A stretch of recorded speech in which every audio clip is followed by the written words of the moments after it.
আসসালামু আলাইকুম আমার প্রিয় বন্ধুরা, সবাই কেমন আছেন? আশা করি সবাই ভালো আছেন। আজকে আপনাদের জন্য নতুন আরেকটা রেসিপি নিয়ে এসেছি। এই রেসিপিটা হলো চিতল মাছের কালিয়া। চিতল মাছের কোপ্তা বানাবো, সেই জন্য সেটা রেখে দিয়েছে। আর এই পিসগুলো, পেটের পিসগুলো দিয়ে কালিয়া রান্না করলাম, তাই বন্ধুদের সাথে শেয়ার করলাম। আজকে সকালবেলা উঠেই একটা সবচেয়ে গুরুত্বপূর্ণ কাজ শুরু করে দিয়েছি, সেটা হলো ফ্রিজ পরিষ্কার করা। অনেক দিন হলো ফ্রিজটা পরিষ্কার করা হয় না, তার মধ্যে রোজা চলে আসতেছে। এখন ফ্রিজ পরিষ্কার না করলে দেখা যাবে যে অনেক কাজ পড়ে থাকবে। বিশেষ করে রান্না বান্না করে খাবার দাবার রাখা, মানে মাছ মাংস রাখা, রোজার মধ্যে তো একটা আলাদা রকমের সব কিছু হয়, জানেন, সবাই জানেন। তাই আজকে ফ্রিজটা পরিষ্কার করে নেব, তাই সব কিছু নামিয়ে নিয়েছি। এদিকে আমার বাচ্চাদের খাবার দিয়ে দিয়েছি। এখন আমি বিছানাটা একটু তুলে নেব, কারণ সকালে উঠেই সব কাজ শুরু করে দিয়েছি। আর সকালে ওঠা বলে না, উঠতে উঠতে অনেক দেরি হয়ে গেছে। তারপরও কি আস্তে আস্তে সবটা শুরু করে দিলাম। এখন বিছানা গুছিয়ে নিলাম, নিয়ে বাচ্চাদের খাবার দিয়ে মানে বড় মেখে সবজি খিচুড়ি রান্না করা হয়েছে, সেটা খেয়েছি। কিন্তু ছোট মেয়ে সবজি খিচুড়ি খেতে চায় না, তাই ওর জন্য রুটি বানানো হচ্ছে, রুটি দিয়ে দুধ দিয়ে খাবে। এদিকে আমার বাসায় যে কাজ করে তাকে আমি বুঝিয়ে দিলাম এভাবে পরিষ্কার করেন।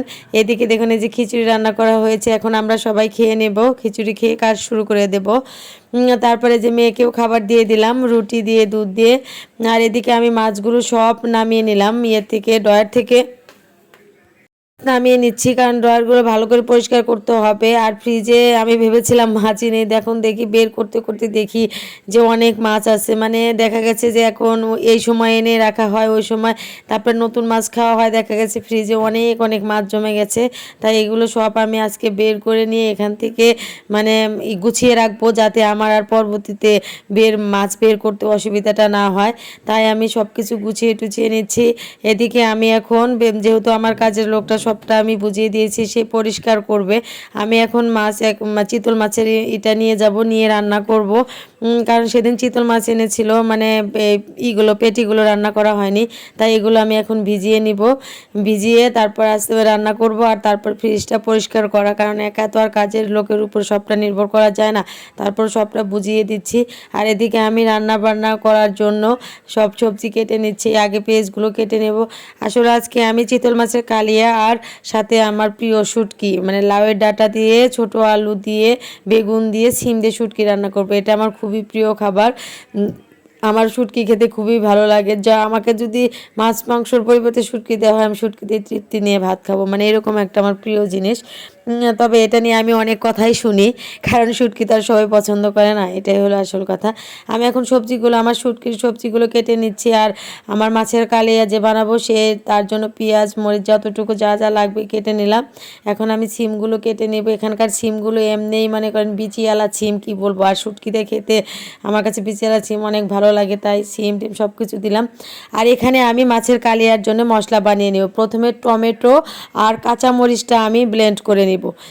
কাঁচামরিচ পরিমাপ মতো দিয়ে তারপর আমি টমেটো দিয়ে আগে ব্লেন্ড করে নিলাম। এই ব্লেন্ডের মধ্যে আমি 2 চামচ পরিমাণ ধনিয়ার গুঁড়া, তারপরে 1.5 চামচ পরিমাণ মরিচের গুঁড়ো, তারপরে আদা রসুন জিরাটাও আমি সবসময় ব্লেন্ড করে খাই, আপনারা এর আগেও দেখেছেন। তারপরে আমি একটু আদা, প্রায় 1 চামচ আদা, 1 চামচ রসুন, সব কিছু, তারপরে একটু পেঁয়াজটা দিয়ে আমি এটা কি করব, পুরোটা ব্লেন্ড করে নেব। আসলে চিতল মাছের যে কালিয়াটা, আপনারা যে মাছের কালিয়া খান না কেন, আপনি যদি এই শুকনো মশলাগুলো যদি একসাথে ব্লেন্ড করে নেন, তাহলে দেখা যাবে কি এই মশলাটা তৈরি করে নিলে মানে এত পরিমাণ মানে মজা হয়। আপনারা এইভাবে একবার করে খেয়ে দেখবেন, মশলাটা এইভাবে মিশিয়ে নিয়ে, যে আসলে কতটা মজা হয়। এদিকে আমার এই যে ফ্রিজটাও প্রায় পরিষ্কার করা হয়ে গেছে। আমি মশলা রেডি করে এসে দেখি আমার ফ্রিজ পরিষ্কার হয়ে গেছে, তারপরে ড্রয়ারগুলো শুকানো হয়ে গেছে। তাই আমি এখন সবজিগুলো তুলে নিচ্ছি। এখানে আমি কাঁচা সবজি উপরে এটা আমাদের গুছিয়ে রেখে দিলাম। তারপরে এপাশের যে এটা লাগিয়ে এখানে আমি যা যা মানে ফ্রিজটা আমি মানে নতুনভাবে একদম তৈরি করেছি। আসলে সুন্দরভাবে ফ্রিজটা পরিষ্কার করা হয়েছে। মনে করেন এই ফ্রিজটা পরিষ্কার করা হয়েছে মানে আমার শরীরের মানে অর্ধেক কাজ, মানে আমার ঘরের অর্ধেক কাজ কমপ্লিট। মানে আমার এই ফ্রিজ পরিষ্কার করতে মানে এবার এত দেরি হয়ে গেছে, ভাবছি যে কী করব। তারপরে এই যে এইটাতে ছোটোটাতে আমি মাছ রেখে দিলাম, এখানে আমি ইলিশ মাছগুলো রেখে দিলাম, আর এখানে আমি মাংস জাতীয়গুলো রেখে দেবো বড়টার ভিতরে। আর এই যে এটার ভিতরে আমি সকল প্রকার মানে ছোটোখাটো রুই মাছটা যা আছে সব কিছু আমি এবার গুছিয়ে রেখে দিয়েছি। চিংড়ি মাছগুলো এখানে রেখে দিলাম যাতে আমি আইডিয়া করে খুঁজে পাই যে আমি কোন ড্রয়ারে কী রেখে দিয়েছি, সেই অনুযায়ী আমি বের করে নিতে পারবো। আসলে গুছিয়ে না রাখলে কাজ করা খুবই কঠিন হয়ে যায়, কারণ ফ্রিজের ভিতরে বোঝাও যায় না যে আসলে কোনটা কি। তারপরে আচারের বয়ম মানে যা যা আমার এখানে রাখার দরকার। আজকে আমার ফ্রিজটা দেখে এত ভালো লাগতেছে যে কত সুন্দর পরিষ্কার।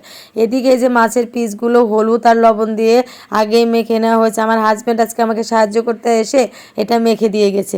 এখন আমি এটা আপনাদের দেখাতে পারিনি যে আসলে মাখাটা, তবে এটা হলুদ আর মরিচ জাস্ট মেখে নিয়েছি। তারপরে আমি একটা কড়াই বসিয়ে দিয়ে এখানে আমি মাছগুলো হালকা করে ভেজে নিব।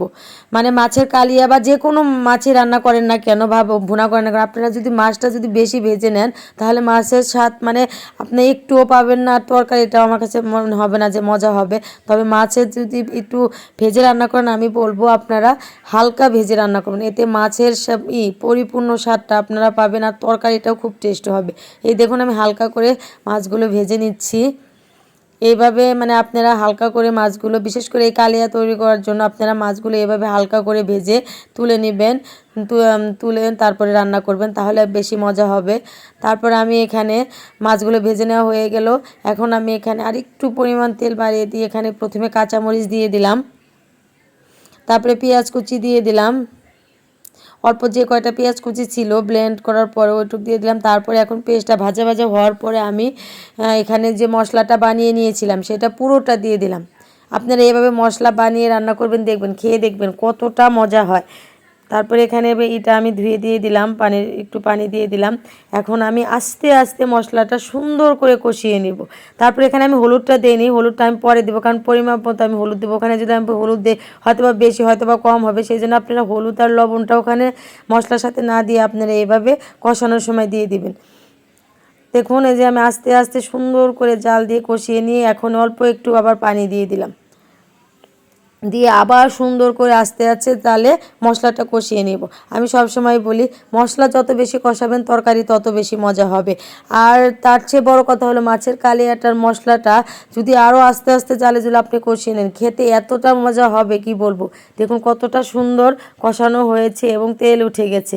আমি এইভাবে আস্তে আস্তে মানে মশলাটা একদম সুন্দর করে মানে কষিয়ে নিব। মানে আপনারা দেখতেই পাচ্ছেন যে কতটা সুন্দর হয়েছে কালারটা, মানে তেল উঠে গেছে উপরে আর এতটা সুন্দর মনে হচ্ছে যে এটা দিয়েই ভাত খাওয়া যাবে, মানে এত সুন্দর ভাজা ভাজা হয়েছে মশলাটা।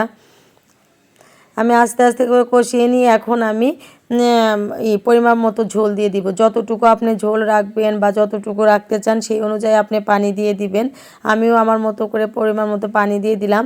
এখন আমি কিছুক্ষণ ঢেকে দিয়ে যখন পানিটা বলক এসে যাবে তখন আমি মাছগুলো দিয়ে দিবে। দেখুন আমার পানিটা বলক এসে গেছে। এখন আমি এখানে যে ভাজি করে রাখা মাছগুলো এখানে দিয়ে দিব। দিয়ে আমি প্রায় 10 মিনিটের মতো আস্তে আস্তে জালে রান্না করব, যাতে পানিটাও একটু শুষে যায় আর তরকারিটা মানে যতটুকু আপনি খাবেন। আমি যেহেতু একটু মানে আরও একটু ভালো করে শুকিয়ে নিয়ে নিব, সেই জন্য আমি আরও 10 মিনিটের মতো জাল দিব। আস্তে আস্তে জালে, একদম আস্তে আস্তে জালে দিয়ে রাখবো। তারপর আপনাদের দেখাবো যে আসলে দেখেন কতটা সুন্দর হয়েছে মাছের কালিয়াটা। এখন আমি একটু ঢেকে দিলাম, আস্তে আস্তে চাল দিয়ে আমি ঢেকে দিই। দেখুন আমার মাছের কালিয়াটার চেহারাটা দেখুন কতটা সুন্দর হয়েছে, সত্যি এতটা সুন্দর হয়েছে কি বলবো, আর খেতেও এত মজা হয়েছে। দেখুন এই যে ঝোলটা একদম মানে কি বলবো, মানে মশলাগুলো এইভাবে মিশিয়ে নিলে মানে তরকারির কালারটাও যেরকম সুন্দর হয় খেতেও মজা হয় সব কিছু। আপনারা এভাবে একদিন বাসায় তৈরি করে মাছের কালিয়া, চিতল মাছের কালিয়া খেয়ে দেখবেন আসলে কেমন হয়। তারপর আমাকে একটা কমেন্ট করে জানাবেন। যদি ভালো লেগে থাকে আমার ভিডিওটা তাহলে আমাকে একটু সাবস্ক্রাইব করে আমার পাশে থাকবেন। অনেক অনেক ভালোবাসা রইল আমার বন্ধুদের জন্য। আল্লাহ হাফেজ, সবাই ভালো থাকবেন, বাই বাই।